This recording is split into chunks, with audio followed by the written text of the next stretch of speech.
in our community and open line programs are not necessarily those of the station, its management, or sponsors. As always, we're privileged to amplify the voice of the people here on Vox Populi 1460 and worldwide at WVOX.com for you and yours.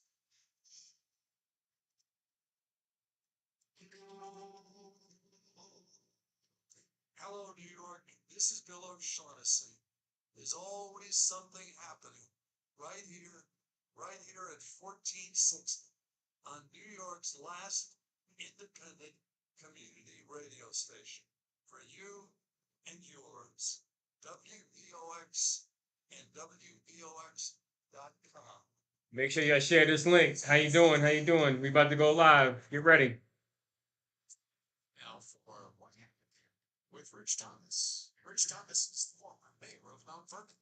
And now, what happened here with Rich Thomas on 1460 WVOX?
apply with a very important article.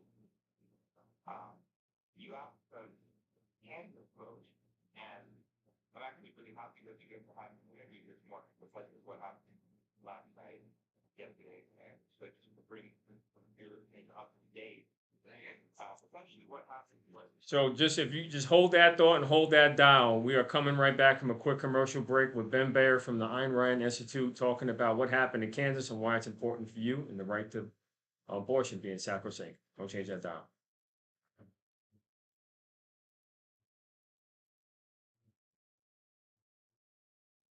Oh no. So to my online view, just catch you up while you are, and we were having a brief talk about what is going on in the country when it relates to abortions.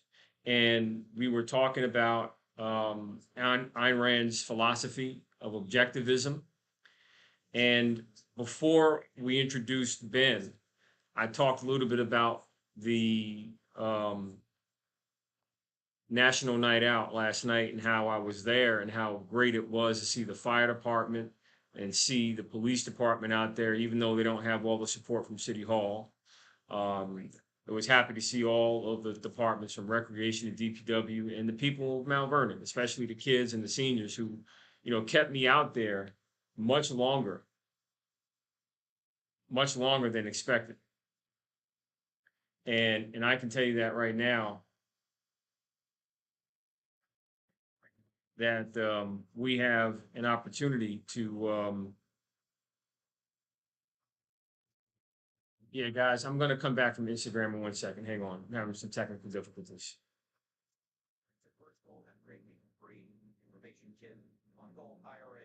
Hey, Tom. I'm doing well, and yourself?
Welcome back, welcome back, welcome back.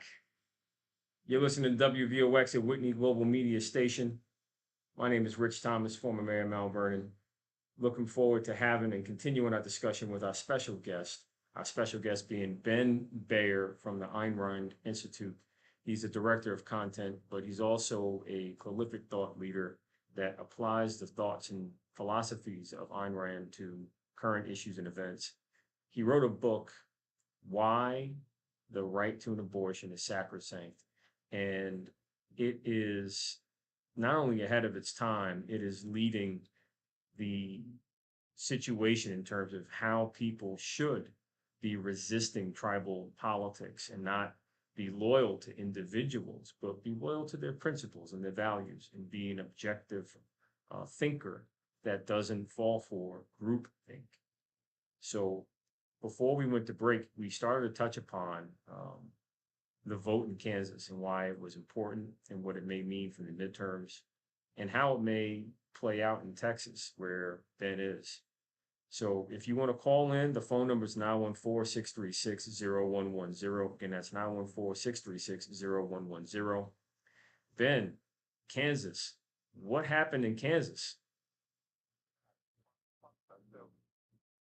essentially there was a public legislation like pass law, like money in the ban and certain kinds of abortion procedures without any and evacuating procedures and that went up to the level of support in the top level of state court. Mm-hmm. 29 Supreme Court said no and the Constitution protects the right to abortion. So what the law that has been passed. And the public legislators weren't very happy with that. So they basically put it to the voters saying, do you agree that the Constitution protects it's right or not? They didn't phrase it that way. They phrased it in a much more misleading way. They wanted to amend the Constitution and declare that they're recognized right. But what's surprising and that's surprising to me is that voters rejected the attempt to amend the Constitution to avoid the right to abortion. Not just did they, not only did they reject it, but by a very limited margin, almost 59% voting in effect to retain abortion rights. And that's a red state. Yeah, that's a line. To run the numbers, compare the number of people voting on this Constitution with those who were voting in other primary elections, which is pretty clear that a large number of Republicans had to be in a state like Kansas. I think that can't be the issue for four of them. Five of them that we can see here an example where a good chunk of Republicans in Kansas were willing to break with their own party position on this issue. And I think because they're thinking in terms of not loyalty, what their party says, their side says, their leaders say, but they're thinking in terms of a principle. And the principle here is individual liberty. And if you look at some of the ads that ran in Kansas, opposed this measure, that's the principle they are doing. They're looking at if you add this to the Constitution, what you're in effect saying is that there can be a government mandate prohibiting a body as you choose. And I think that those Republicans in Kansas really understand that will go to break through party loyalty. Whoever wants to go to break with that. Look at that. Now we have a caller. Caller Vince, you're on the line. Thank you for joining us.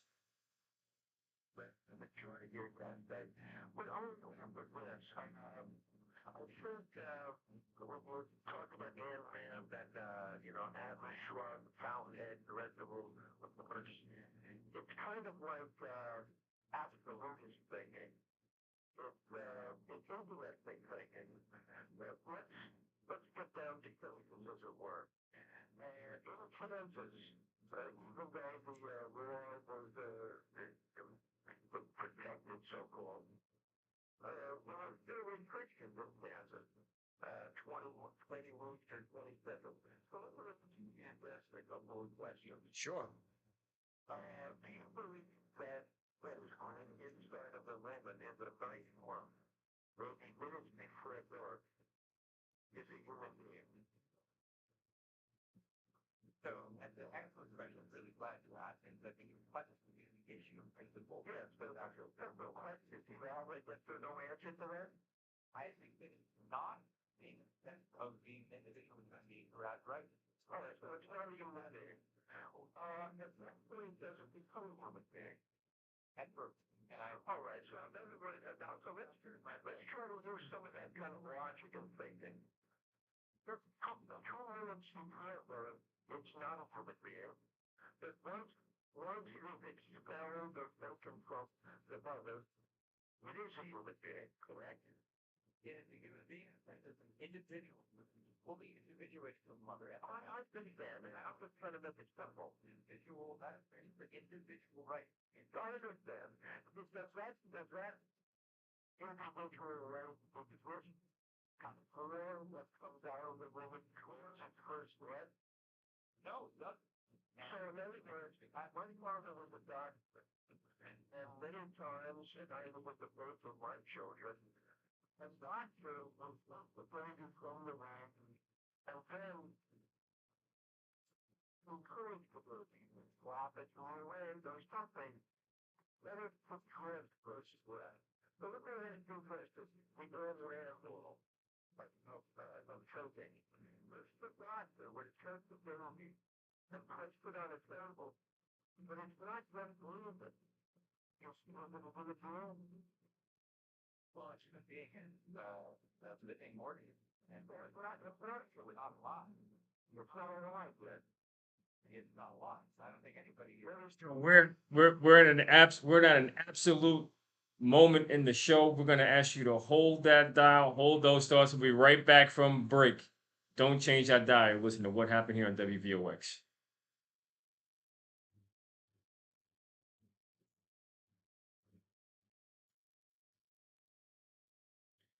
So as everybody's hearing, it's becoming a live show. I knew it. This is a very important topic to discuss.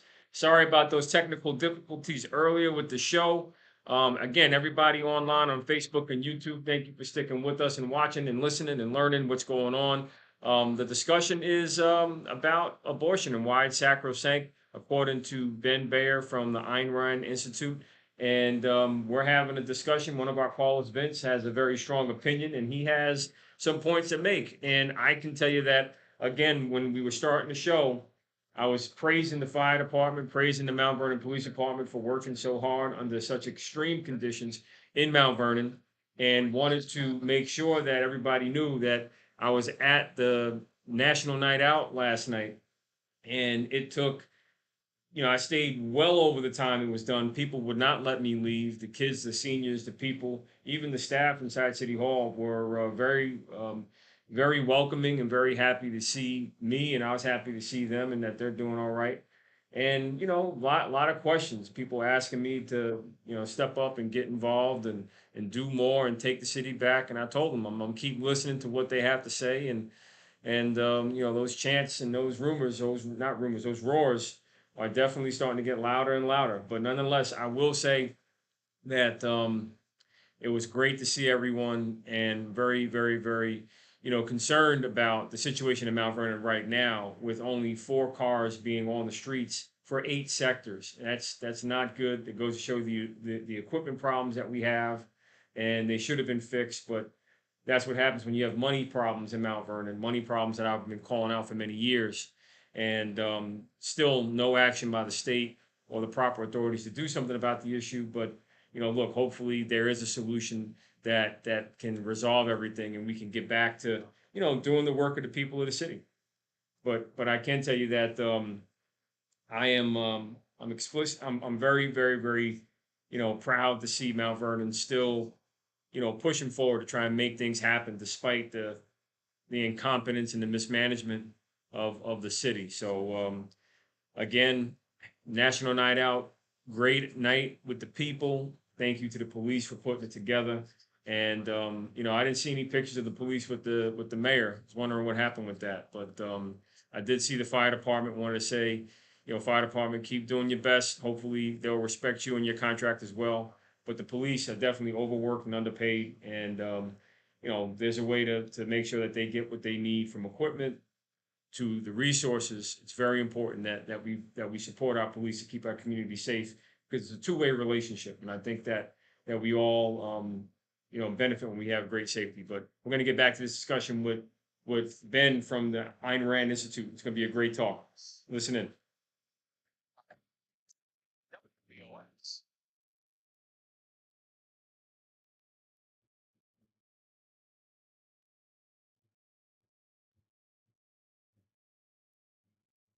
Welcome back. Welcome back. Welcome back. You're listening to WVOX, a Whitney Global Media Station. My name is Rich Thomas, former mayor of Mount Vernon, and we are here every Wednesday from 12 noon to 1 p.m. asking the question of what happened here. And this question is what happened here with and why the right to an abortion is sacrosanct. And we have our special guest, Ben Bayer from the Ayn Rand Institute. He's the director of content, but also teaches the Objectivist Academic Center. He lectures and gives interviews on behalf of ARI. He wrote a book, Why the Right to Abortion is Sacrosanct. And before we went to break, we were having a very pointed discussion about an individual. When someone becomes a human, we're talking about abortion. And there are some absolute bright lines that are being drawn from a philosophical standpoint. but we were also talking about what happened in Kansas and what's going to happen possibly the midterm. So, Ben, I know we were talking with Vince, who was, bringing some very focused points to bear. You want to, just provide some context as to what your approach is in your book and why the right to abortion is sacrosanct? Sure. So the biggest Paul brought up the fact that in Kansas, even in Kansas, after the proposition has been defeated, that there are still limits on abortion, I think up to 20 feet. Mm-hmm. And even, I think, suggesting that, well, even if that's okay, if we still don't want to make abortion legal all the way until birth, I was even the beginning of an argument for why I think it should be legal until birth. Ayn Rand thought the same thing. The reason that she thought it was because she was as hard as a defender of individual rights. And the the woman has individual rights for life, liberty, and of happiness. That is perfectly clear. She did not think that the fetus was an individual human being and therefore wasn't protected by individual rights. The fetus is genetically human. Nobody questions that. But there's nothing magical about human genetics that confers moral status. I never myself heard a rational secular argument for why that's the case. I think it's usually a kind of cover for a religious argument. And so you have to think about, well, why do you need individual rights? What is it about human beings that gives us rights? And you think of the paradigm cases of individual rights, rights to free speech, rights to freedom of religion, freedom of association, the kinds of rights that are in the First Amendment of the Constitution. These are what I think of as clear-cut examples of individual rights. And what they all have in common, just is that they're all about the fact that we, in a civilized society, want to be able to pursue our happiness. We need to be able to disagree with each other. We need to be able to go our separate ways, even when we disagree. And so that's really what rights are for generally. They're for allowing people to draw boundaries around their lives, given that they're interacting in society, and that they need to be able to do so separately. But does that mean that, and this is, I think, Ayn Rand's insight, that individual rights only apply to individuals, because beings can go their separate ways, who are physically and physiologically separate from each other. And that means that they don't apply to something like a fetus, which is a part of a woman's body, that is physically relative to her body, and she doesn't have, as long as it's there, she can't go her separate ways without fetus. She can't give it up to her body, and without the We got you, Vince. We're gonna come to you, Vince. So thanks, Vince. So as Ben was saying, everybody, there's a timing issue, and the timing is predicated on the separation between the woman and the fetus, but not just the fetus as itself, but the fetus becoming born, meaning the baby is breathing on its own, is completely separate from the woman. And that's where, the fetus transitions from being a fetus to a living, breathing, separate individual being. Is that right, Ben? Okay. There's going to be borderline questions, but when exactly that happens, but that's a decision that you just have to make in the law. The law Right. Precisely what moment. And that's because, right, just like most other concepts that we use, they're not some kind of magical property that's out there written in the fabric of reality. They're concepts that we humans use in order to live together in society. We're the ones who have to draw them. We have to do it on the basis of the most obvious facts of line. I think birth is a very right line that humans can draw out. Where exactly during birth is going to have to be a question, I think, for the study waiting. So I know Vince has another question. Vince? I said Vince has another question. Vince?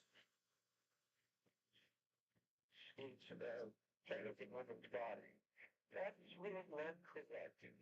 The fetuses that check this body with genetic. What happens to me? That. And that's what the movement. The person in whose body it is being built. Look, it's a separate body. The Levitic sisters say, I get that. In a very difficult situation, which is there, and that's that is land or removed from a mother, or placed on a table in a hospital room, not just breathing, not getting moving being. So who has this situation like the benefit proposed about which one here? For a while that we could, I guess the first story. So, and what one says is that if the child has not said read his first class. I have to take an position on that. It's just about that. How many, see how many, you spend a lot on it, right? I mean, if you had, like, that can be good fun or thing. But I actually, Yeah, hang on, Vince. Okay. not really, because it's billable. And I don't even say that. Well, No, so this is where, you know, the hypotheticals become. Okay. Lay it out. I think if it's a very common procedure that is commonplace in giving birth, That's right. And if the doctor doesn't do it, I can see a case for why a law would be say for that. and the maybe says, I can't let the baby out. Let's put it down and say this. Don't believe. Was that implemented? I don't have a strong position on that. Then I take it in there. And you need to look at the lending. You know, I do think like I'm happy about it. And I'm just like learn on my attention here. That as a society, and we use the word manner as particularly as I mean, there should be people less than wise. I think all understand I have as far as only role in 78 going next. But it's a perfect idea. And the method has more than the element that's from every occupation. So I was good from the it. Well, just to give some structure to the conversation. So, you know, I think that there's, you know, an acknowledgement that after the fetus comes out, there is a moral but there's a moral and there is a, you know, a there. That's usually Sacrosanct. Well, that's the title of his book. This is the title of his book, and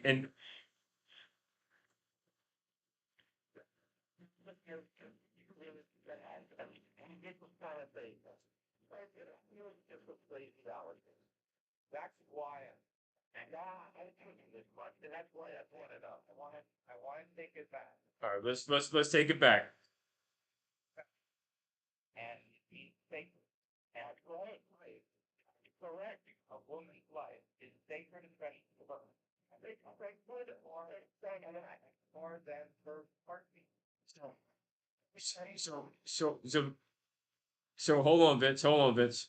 Vince, we're gonna put you on hold so he can answer. Hold on, Vince. Go ahead, Ben. Answer. Life is her own life, the only life she has to live. She doesn't get another chance, and that is the basis for her valuing for life. And if she doesn't want a child for life, she doesn't have truthfulness. There's there's no real reason to think that these kinds of cases that we're talking about the baby that is born who is not breathing right away, these are what this controversy really does. Even if you're talking about late term abortion, which is obviously before birth, these are cases that are very rare. Only the majority of the cases that happen are when the woman is staying away, he's going to have to go through a terrible procedure giving birth to a terribly deformed child. And that is not what it means for her to live a life. Life is more than just a heartbeat. It's not just that she's still breathing. If she's forced to have a child she doesn't want, that is dramatically violating what's precious about her life to her. In America, we value the happiness. That means something. And I think it's a pursuit of slavery question and laws that are against abortion don't get that. And so, Vince, we just want to tap you back in real quick because I know that. Oh, Vince. All right. So, Vince, thanks for prompting this set of questioning because it's, you know, it's important. This is where people struggle to have these, you know, controversial conversations because, you know, it does reach the limits where decisions must be made, and sometimes those decisions reach philosophical boundaries that, you know, people like Ben have a good grip on articulating. But I want you all to hang in there. Don't change that dial. We're going to come back and talk about why the right to Abortion is Sacrosanct, from the book by Ben Bayer from the Ayn Rand Institute, right here on WVOX. Don't change that dial.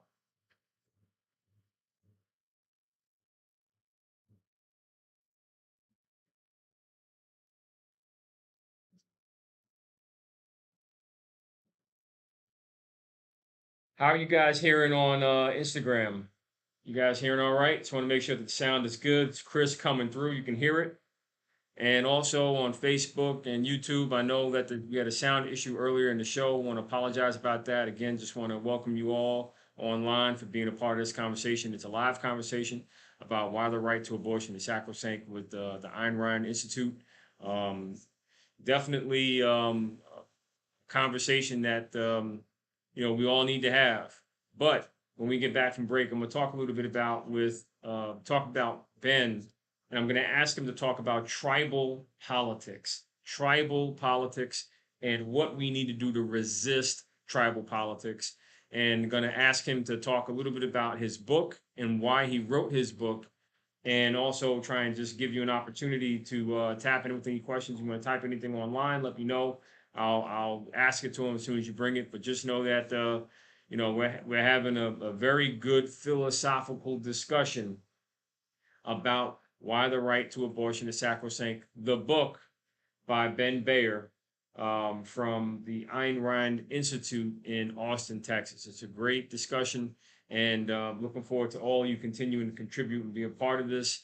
Definitely share it with your friends and ask them what they think. And look up Ben and check out his book and follow him online and Twitter.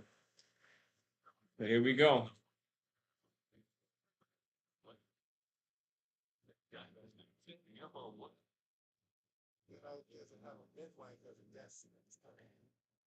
I think I'll try and book a midwife. I definitely will.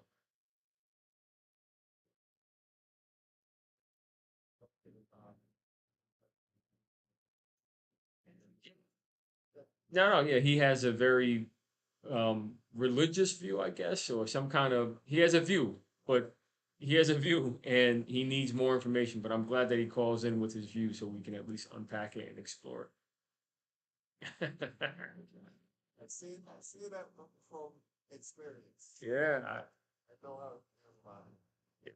yeah. Don't agree with it, Yeah, well, I wonder what Mitchell thinks. Where's Mitchell? Yeah, we gotta call Mitchell. Come on, Mitchell. What's the other side? Joe's next. All right. To rely on the trash removal service to deserve honesty. You expect reliability.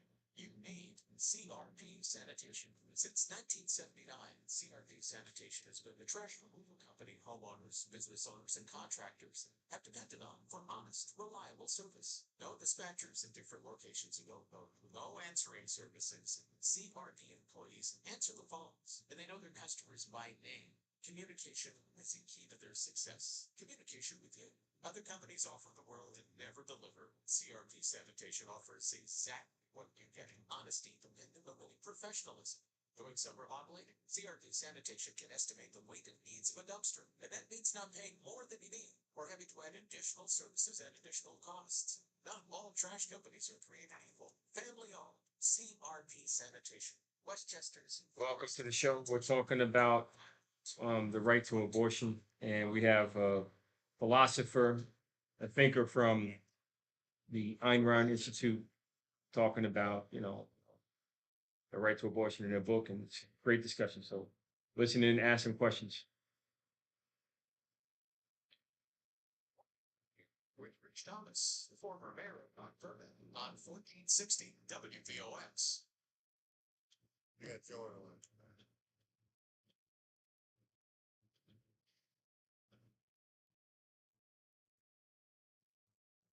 Welcome back, welcome back, welcome back. My name is Rich Thomas, former mayor of Mount Vernon. You're listening to WVOX, a Whitney Global Media Station, and the name of the show is What Happened Here? What happened here with the right to an abortion? And Kansas, it voted Why the Right to Abortion is Sacrosanct. It's a book by Ben Bayer, our special guest, who is the director of content at the Ayn Rand Institute in Austin, Texas. And we're having a very lively discussion about this very personal topic. And If you want to call in with a question, the phone number is 914-636-0110. And we have one more caller before we get ready to wrap up the show. Joe, you're on the line. Joe, thank you for joining us. Hi, Joe. Thank you for joining What Happened Here. Our special guest is Ben Bayer. We're talking about his book, Why the Right to Abortion is Sacrosanct. And also, we're going to hopefully have some time to talk about tribal politics. But we know you have a question. I wanted to welcome you to the show to ask what happened here. Yeah, well, thank you quickly. First of all, it's not like the fact that don't always out involved. Okay. The reason that broke away was over front was not what the Sacrosanct or not. It was because it was never written a constitution for its writing. Mm. And it was what when it's not in the constitution, it goes to the state to be read past the amendment. Mm-hmm. Where something is not in the constitution, they go into the state. Okay, that's all. That's all I have to say. And thank you, Joe. And the state of Kansas decided yesterday that it was a constitutional protection that they wanted to have in their state constitution. And a state like New York put it in theirs, and Texas doesn't have it. So, Ben, can you talk to us about Texas and your book and tell us about the structure of your book, why the right to abortion is sacrosanct, and what made you choose the word sacrosanct, and just kind of help provide context to all the listeners about this issue and what made you decide to take it on. Let me do that. And call her question about the Constitution, because I too, and Diane Randolph was thought that the Constitution was sacrosanct, that it was a foundational document for our country that guaranteed basic and sacred individual liberty. That's true, of course. Abortion is not mentioned by name in the Constitution. Mm. The caller referenced the Tenth Amendment of delegating certain powers to the state. But it's also important to remember the Ninth Amendment, which says that the enumeration of certain rights in the Constitution should not be taken to imply the possession of other rights by the people. That there are unenumerated rights. Mm. But this is a perspective that has informed a lot of constitutional jurisprudence. Is why, for example, the court recognized there was a right to have interracial marriage, why the court recognized the right to use contraception, why the court recognized the right to have a same-sex marriage. These aren't enumerated in the Constitution either, but the way I understand the piece that I agree with this decision, because this is what the Constitution certainly does enumerate, is the right to liberty. The right to liberty is the right to make choice to govern your own life. And if you don't have to enumerate all possible choices you make are, understand that that is a right. And the founders, part of what made their perspective so revolutionary, is that they were giving us general principles to apply to lots of things that they could never foresee. And that's exactly what a right to liberty does. If you enumerate all the decisions you can apply it to, it wouldn't be really different. And your book is structured, can you walk us through how we get to liberty and why an abortion is sacrosanct in your book, and kind of just provide context to everybody, because I think that as you point out, the Constitution, particularly with the Ninth Amendment, kind of speaks to it. But to the listeners out there, where can they find your book? Where can they, learn more about you? Because it's obvious that the information you have needs to be shared. Sure. Well, it's called Why the Right to Abortion is Sacrosanct. You can get it on Amazon very easily, very cheap, it's free. I think if you have Kindle Unlimited. And the book provides a moral faith for the right to abortion, which states that it shows why a woman having the right to abortion is morally for being able to pursue her own life happiness, which I read off of the ultimate values that one has to do in life. We talked about some of the issues that come up in the book already today. The reason that the book is called Why the Right to Abortion is Sacrosanct is because it aims to protect the woman's own pursuit of happiness. And in my view, I think that is a sacred goal. And I think it is the view also of many Americans. I do also a lot in the book to explain why rights understood this way do not apply to people's rights. Those not to seeking the fact that the fetus has a human genetic code is not the basis for rights. If it were, then if you had a fetus who fetuses who would in, they would have individual genetic codes to each other, so we still think they have rights once they've been born. So I take apart a lot of the common arguments that are made against abortion rights. Many of the arguments that have come up today in conversation and answer. So the short book is only less than each page is very accessible. And I guess if people are interested in following me more, especially those on Twitter, I'm very active on Twitter. It's the handle Benjamin Bayer. And I speak a lot about abortion, but I also speak a lot of other issues that generate comments on, which they will, once they want to realize it's not a conventional viewpoint. That even though here I am today arguing in favor of abortion rights, this thing usually is 50 with the left. On other days, you'll see me arguing for the freedom of industry and commerce, and free market capitalism, which you traditionally associate with the right. That perspective, which this is not a tribal position. There you go. I have philosophy in principle, and it's on it. The various political parties, including that today, aren't taking their positions on states bankable, and she cut through a lot of the noise and see what will unite the right position across the aisle. Right. So can you talk about the dangers of tribal politics? Because, many communities, even the country, seems to be tearing itself apart because of tribal politics. Yeah, Morty is one example where you see that happening. I think that what happens is people start to, and you mentioned before that I did a talk on it, on YouTube, on called Google Sacrosanct politics. People approach politics as though it were a sports team, and they look at teams kind of arbitrarily, and then they just send teams from okay, regardless of merit, not because they have an issue of principal value that is at stake where they see the team agrees with them, but because they've divided the team, and then also because they really hate the other team. And Like the Packers.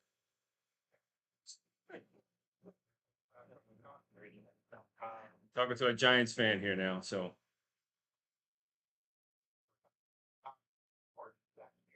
But politics is a lot that affects people in really a state, and you don't say hate the other side. It's a really terrible motivation to take this position. If you say, I think a lot of people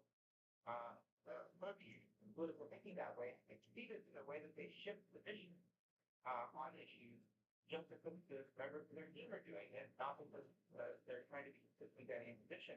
You've seen this happen on all kinds of issues. One of them was the respect in which the Republican Party suddenly become the party of protection and the restriction of free trade and anti-big corporations. They used to be the party of free trade and free market capitalism. And it's not like there's some new fact. Remember the concept that I think about it with that there was this expression in the way the leading voices in their tribes started speaking for whatever meant to be. And people just kind of went along with it, not because of any change in principle, but because of the dynamics of their tribe. And I think it's a really dangerous thing. It needs to make people focus not on the values they want to uphold, but on the other sides they want to eat.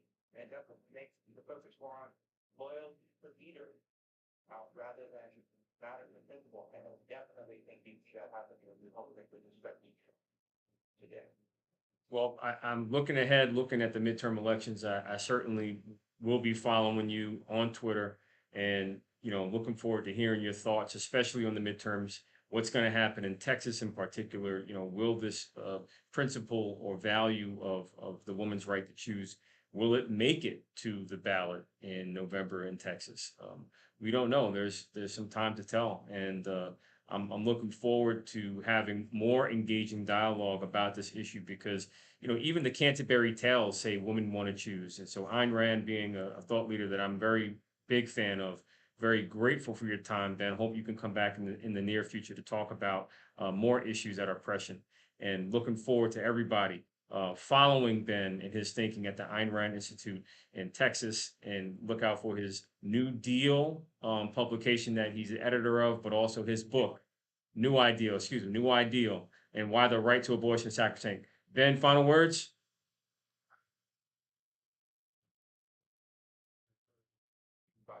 There you go.